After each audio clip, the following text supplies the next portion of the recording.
Green Lantern Corps number 18, written by Peter Tomasi, art by Chris Cross. This is next part of Wrath of the First Lantern, and it's pretty much the same as it was last issue, where last issue we focused on here's all the different paths that Guy Gardner could go down.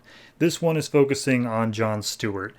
And also, Fatality is there, but she's kind of a non-entity. So we open up with First Lantern just basically being like, when I came across emotion, no one else had it. Like, I was the first thing that had emotion.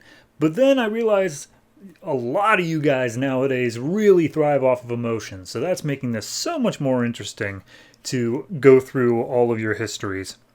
And he dives into John Stewart and decides to go back to his mother, who I guess was running to be a senator or a governor or something like that, and she was shot. And that is apparently what actually happened, and he proceeded to join the army afterwards.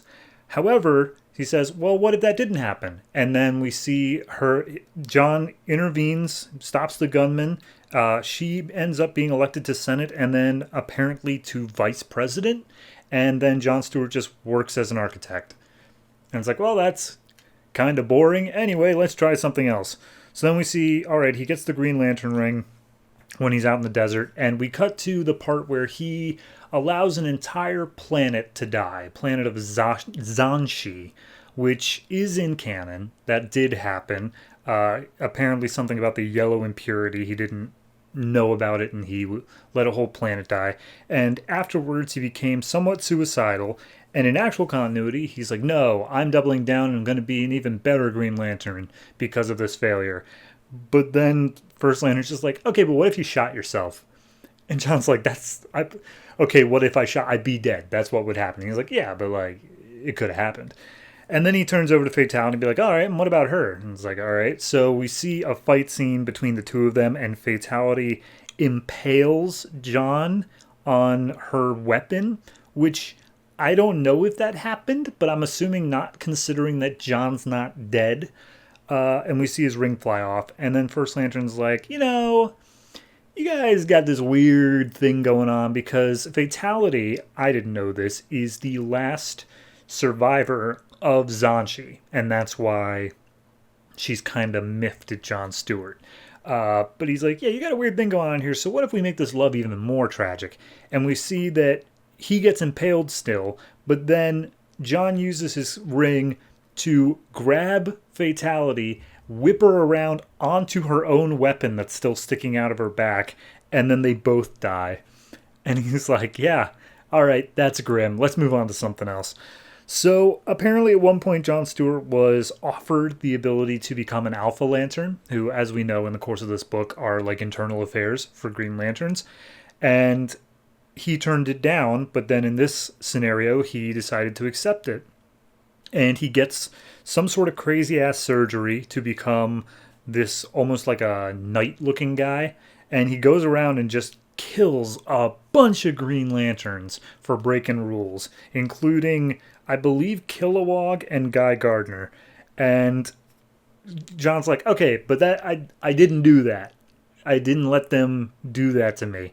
And First Lantern's like, okay, but I can kind of piece together, like, your thing. You think that you are the guy who always makes the right decision, even if it's not easy. That's you. That's what you feel like you are. But there are other decisions. I've literally shown you other decisions that could have been made.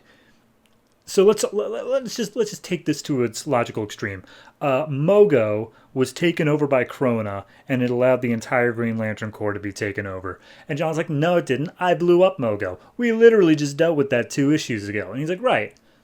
But the whole reason that it didn't happen that way is that, and I'm a little bit confused, this is pre-New 52, he was a Indigo Tribe member, and he used a gun that was a Black Lantern weapon and shot Mogo.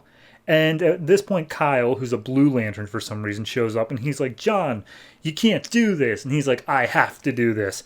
And so he was going to shoot Mogo, but then in this reality, flips around and shoots Kyle in the head. And John's like, I wouldn't shoot Kyle. And he's like, I mean, if Kyle stood in your way, you're so determined you were right. But hey, let's see what I mean by another option here. And he rewinds the clock, and Kyle's like, you can't do this. And he's about to take the shot. But then Kyle stops him. He physically stops John from taking the shot, and then proceeds to save the day by taking Krona into custody and not having to kill Mogo. And so First Lantern's like, see, you thought you made the right decision there, but Kyle managed to make it so much better and Mogo didn't have to die. That's on you, buddy. Let's also check this other one here. And we go back to the first arc of this series where he is held captive by the those guys that were in charge of the lanterns. I can't remember their names, but they're asking for the force field code, and Kurt is like, I'm sorry, I have to give him the code. I'm betraying the Green Lantern Corps. And John snaps his neck. And then First Lantern's like, well, let's just see maybe if we change the series here. Let's see what else could have happened here. And instead of Kurt speaking up, now John speaks up. And he's like, I'm sorry, Kurt, I have to give him the code. And Kurt's like, no, you can't do it. And Kurt snaps John's neck. And he's like, see? You just like killing people. You just like having people die. That's you. That's the soldier in you.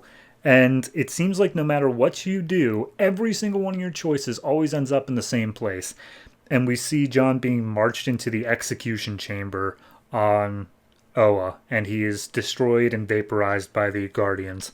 And First Lantern's like, okay, well, I've gotten quite a bit out of you two, and I'm just here to let you know that these aren't just alternate realities that could have been. If I want them to be them, they will be them. And that's where the issue ends. Full disclosure, I'm not as familiar with John Stewart's history as other Lanterns. Most of this was pretty much new to me. I think that it's a good way to go through the character's history when you didn't know exactly what were their darkest moments and stuff like that. But it's also a bit confusing as to what of this stuff actually did happen. Because, I get that he blew up Mogo, but I don't think he shot Kyle in the face. But, I don't know what actually happened there. We didn't see the series of events for, those last 2 or 3 what actually happened before the First Lantern changed it. All in all, though, it is kind of just the same as the last issue. And something that I was a bit concerned about, where it's just going to be us marching through here's the what if of what your life could have been if things were a little different. And it's like, all right, well, I guess it's fun, but at the same time, if it goes on for even one more issue, if we do it for Kilowog next, I'm just going to be bored. So hopefully we can turn this into an actual plot before too long. But otherwise, art's fine, writing's fine. It's not bad on its own. It's only in the context of I've seen this shtick with 2 other books so far, so maybe we could change it up. I'll give it just a flat 7. It's not great, not bad, just pretty average overall.